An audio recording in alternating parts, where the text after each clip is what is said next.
Bugünkü izah edəcəyim mövzu Şirvanşahlar dövlətinin Kəsranilər sülaləsidir. Bir dənə xatırlatma eləyim. Şirvanşahlar dövləti 3 sülalədən ibarətdir. Yəni serial olaraq 3 serialdan ibarətdir. Birinci sülalə Məziyyədlər sülaləsi bu 9-cu 10-cu əsri əhatə edir. İkinci sülalə Kəsranilər sülaləsi 11-14-cü əsri əhatə edir. Üçüncü sülalə isə Dərbəndilər sülaləsidir. Dərbəndilər sülaləsi 14-16-cı əsri əhatə eləyir. Şirvanşahlar dövlətinin Kəsranilər sülaləsi 1027-ci ildən 1382-yə qədərdir. Yəni illəri dəqiq bilməsəz də olar. Yəni əsr olaraq yadınızda saxlayın ki, 11-ci əsrin əvvəlindən 14-cü əsrin axırına qədər Kəsranilər sülaləsi dövləti idarə edir. Bugün izah edəcəyim mövzu Kəsranilər sülaləsinin nümayəndələridir. Əsrləri belə vurğulamışam. 11-ci əsr, 12-ci əsr, 13-cü əsr və 14-cü əsr. 11-ci əsrdə Kəsranilər sülaləsini yaradan və ilk nümayəndəsi 1-ci Məniçöhürdür. Birinci Məniçöhür deyən kimi Slavyan yürüşləri yadınıza düşür və bir dənə il yadda saxlasaz bəs eləyər. 1032-1033-ü yadda saxlasaz bəs eləyər. Birinci Məniçöhür Slavyan yürüşlərinə məruz qalıb. 1030-da, 1032-1033-cü illərdə, 1030-cu illərdə Slavyanlar dənizdən yürüşə başladılar. Araz çayına qədər olan ərazini əhatə edir. 1032-1033-cü ildə isə Slavyanlarla yanaşı alanların yürüşünə də məruz qaldı. Ancaq 1-ci Məniçöhür yürüşlərin qarşısını ala bildi. 1-ci Məniçöhürdən sonra hakimiyyətdə olub 1-ci Fəriburz. 1-ci Fəriburz isə Səlcuq yürüşlərinə məruz qalıb. Hakimiyyət illərini əzbərləməsəz də olar. Yəni bir dənə 1066-nı yadda saxlasaz bəs eləyər. 1066-cı ildə 1-ci Fəriburz Səlcuqların yürüşünə məruz qalıb və daxili müstəqilliyi saxlanılmaqla Səlcuqlara tabe olub. 11-ci əsrdə 2 dənə yürüşə məruz qalmışıq. Bir Slavyan, bir də Səlcuq. 2S, Aydın Kazımovun mahnısına oxşuyur. 2S yürüşünə məruz qalmışıq. Slavyan yürüşünə məruz qalan 1-ci Məniçöhür Slavyan yürüşlərinin qarşısını alıb. Ancaq Səlcuq yürüşlərinə məruz qalan 1-ci Fəriburz Səlcuqların yürüşünün qarşısını ala bilməyib və daxili müstəqillik saxlanılmaqla Səlcuqlara tabe olub. 1-ci Fəriburz deyən kimi Səlcuqlar yadımıza düşür. Bir də ki, Dərbəndin özünə birləşdirilməsi. Bir mənbədə 1075-ci il yazılır, digər mənbədə 1079-cu il yazılır. İl əzbərləməyə ehtiyac yoxdur. Yəni, üstə gəl Dərbənd desəz, bəs eləyər. 12-ci əsrdə məlumdur ki, Səlcuqlar 12-ci əsrin əvvəlində zəifləmişdi və 12-ci əsrin əvvəlində 2-ci Məniçöhürlə 1-ci Afridun var. Bunların adları ancaq 12-ci əsrin əvvəlində müstəqil idarə etmədə səsləndirilir. Yəni, dövləti müstəqil idarə ediblər. Səlcuqlardan asılı vəziyyətdə olmayıblar. Bir də ki, 1-ci Afridunun dövründə Gürcü yürüşünə məruz qalıb, 4-cü Davidin yürüşünə məruz qalıb, Qəbələ qarət edilib. 3-cü Məniçöhür 1120-ci ildə hakimiyyətə gəlib. Ancaq yadınızda qalmırsa, 1121-lə yadda saxlayın. Səlcuq dərsində Didiqori döyüşü haqqında danışırıq. 1121 Didiqori döyüşü deyən kimi 3-cü Məniçöhür yadınıza düşsün. 1121-ci ildə Didiqori döyüşündə kimi didir? Gürcü, Səlcuqu didir. Yəni, Gürcü, bir tərəfdə Gürcüdür, bir tərəfdə Səlcuqdur. Çox təəssüf ki, burada Gürcülərə dəstək verən Şirvanşahlar, yəni 3-cü Məniçöhür Gürcülərin yanındadır. Və Gürcülərin yanında Gürcülərə həm də kömək eləyən Qıpçaq, Asetin, bir də Avropa səlibçiləri də Gürcülərə dəstək vermişdi. Və bu döyüş zamanı Gürcülər qalib gəlmiş, Səlcuqlar məğlub olmuşdur. Və bu döyüşdən sonra 3-cü Məniçöhür Səlcuq sarayına xərac göndərməyi dayandırıb və Səlcuqlardan tam asılılıqdan çıxmışdır. Tam müstəqil idarə etməyə keçmişdir. Gürcülər Didiqori döyüşünün nəticəsində 1122-ci ildə Tiflis müsəlman əmirliyini ləğv eləmiş, 1122-ci ildə Tiflis müsəlman əmirliyini ləğv eləmiş və Tiflisi Gürcüstanın paytaxtı elan etmişdilər. Biz kimin yanındaydıq? Gürcülərin. Və kimə qarşı döyüşürdük? Səlcuqlara. Çox təəssüf ki, yanında olduğumuz və kömək elədiyimiz gürcülər də, qarşısında dayandığımız Səlcuqlar da bizə yürüş elədi. 1123-cü ildə, belə yadınızda saxlayın, yəni dostumuz da, düşmənimiz də bizə yürüş elədi. 1123-cü ildə İraq Səlcuq Sultanı Mahmudun yürüşünə məruz qaldıq. 1124-cü ildə isə Gürcü çarı 4-cü Davidin yürüşünə məruz qaldıq. 4-cü David Şamaxı, Şabran, Buğurt qalalarını ələ keçirdi, ancaq 1125-ci ildə ölümü ilə Azərbaycanı tərk elədi. Deməli, 3-cü Məniçöhrün səhvi nə idi? Səlcuqlardan üz döndərmək, amma Gürcülərlə yaxınlaşma səhv deyil.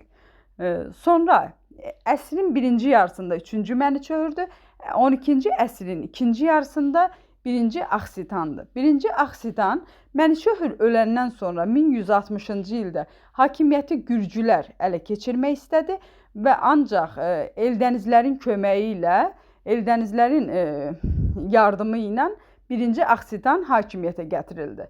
1160-cı ildə 1-ci Aksitan hakimiyyətə gətirildi. Aksitan atasının səhvini düzəltdi, Səlcuqlarla münasibəti bərpa elədi, Gürcülərlə yenə də yaxşı münasibət var. Hakimiyyətinin ilk vaxtlarında Eldənizlərlə dost münasibətindədir, bir də Xarəzmşahlarla dost münasibətindədir.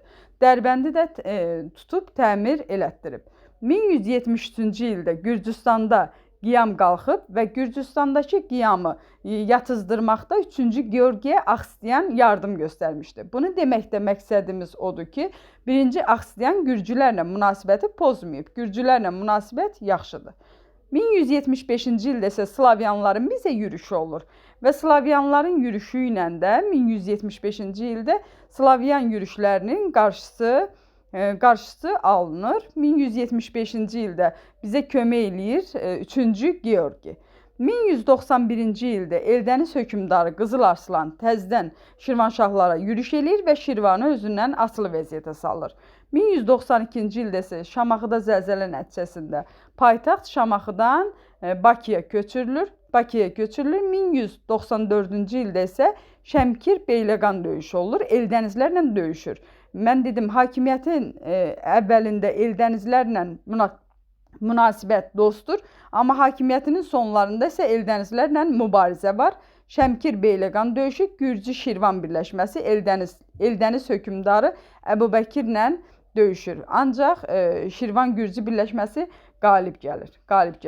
1-ci Aksitiyan 11-ci əsrin iki hökmdarına da oxşuyur. 1-ci Məniçöhrə Slavyan yürüşlərinə görə oxşuyur. 1-ci Fəriburza isə Dərbəndi birləşdirməsinə görə oxşuyur. Yəni 11-ci əsrin iki hökmdarı ilə ortaq cəhətləri var. 13-cü əsrin hökmdarları məlumdur ki, 13-cü əsr deyən kimi Monqollar yada düşür. Monqolların Azərbaycana yürüşləri. Monqolların Azərbaycana 3 yürüşü var və hər 3 yürüşə 3 hökmdar daxildir. Güştaspın dövründə Monqolların 1-ci yürüşü, Güştaspın dövründə Monqolların 1-ci yürüşü, 3-cü Fəriburzun dövründə isə Xarəzmşah Cəlaləddinlə Monqolların 2-ci yürüşü. Bunu necə hakimiyyət illərini yadda saxlamasaz da olar. Bunu necə yadda saxlamalıyıq? 3-cü Fəriburz deyəndə 2-ci yürüş yadınıza düşsün. 2-ci yürüşdən də əvvəl 1225-də Azərbaycana yürüş eləyən kim idi? Xarəzmşah Cəlaləddin. Məlumdur ki, 1227-ci ildə Xarəzmşah Cəlaləddin yürüş eləyir və Şirvanşah hökmdarı 3-cü Fəriburzla müqavilə bağlayır. Müqaviləyə görə daxili müstəqilliyi saxlanılmaqla xərac ödəyir və Şirvanşahlar Xarəzmşah Cəlaləddin'dən asılı vəziyyətə düşür. 3-cü Fəriburz deyəndə Xarəzmşah Cəlaləddinin yürüşü, bir də Monqolların Azərbaycana 2-ci yürüşünə məruz qalır. Və Şirvan və Dərbənd Monqollardan asılı vəziyyətə düşür. Şirvan və Dərbənd Monqollardan asılı vəziyyətə düşür. 2-ci Aksitan isə 3-cü yürüşdədir. Baxın, 3-cü Fəriburz 2-ci yürüşə məruz qalıb. 2-ci Aksitan 3-cü yürüşə məruz qalıb. Monqolların 3-cü yürüşünə məruz qalıb və Monqolların 3-cü yürüşü zamanı məlumdur ki, Hülaki dövləti yaranmışdı və Hülakilərdən də asılı vəziyyətə düşür. Və 14-cü əsrin 30-cu illərində isə Hülakilərin tərkibindən çıxır və müstəqil olur. Ancaq Cobani yürüşlərinə məruz qalır. Məruz qalsa da, Cobani yürüşlərinə məruz qalsa da, yəni asılılığa düşmür. Özünün müstəqilliyini qoruyub saxlayır. Deməli, bunu başqa cür də izah eləyirəm. Güştasp deyəndə birinci şillə Güştaspa deyir Monqol yürüşü. Xarəzmşah Cəlaləddinlə ikinci yürüş şillə vurur, üçüncü Fəriburza. Üçüncü yürüş, yəni Hülakilər dövləti isə şillə vurur ikinci Axsitana. Sonra 14-cü əsrdə məlumdur ki, Azərbaycanda Hülakilər dövləti süqut edib, yerində 1359-cu ildə Cəlarilər dövləti yaranıbdır və Cəlari yürüşünə də məruz qalır Kavus ibn Keyqubat. Keyqubat da Cəlari şilləsinə rast gəlir və 1367-ci ildə Şirvanşahlar Cəlarilərdən asılı vəziyyətə düşür. Kəsranilər sülaləsinin sonuncu nümayəndəsi Hüşəng. Hüşəngə də fişəng deyirəm. Fişəng partlayır və məsələ sonuncu nümayəndədir. Kəsranilər sülaləsi bitir. Hüşəng Muğanı özünə birləşdirib, bir də Hüşəng əhaliyə, feodallara qarşı kobud davrandığı üçün üsyan baş verir. Və üsyan nəticəsində Hüşəng hakimiyyətdən gedir. 1382-ci ildə sonuncu nümayəndə Hüşəngin getməsi ilə Kəsranilər sülaləsi devrilir və yerində yaranır Dərbəndilər sülaləsi. 1382-ci ildə Dərbəndilər sülaləsi hakimiyyəti ələ alır.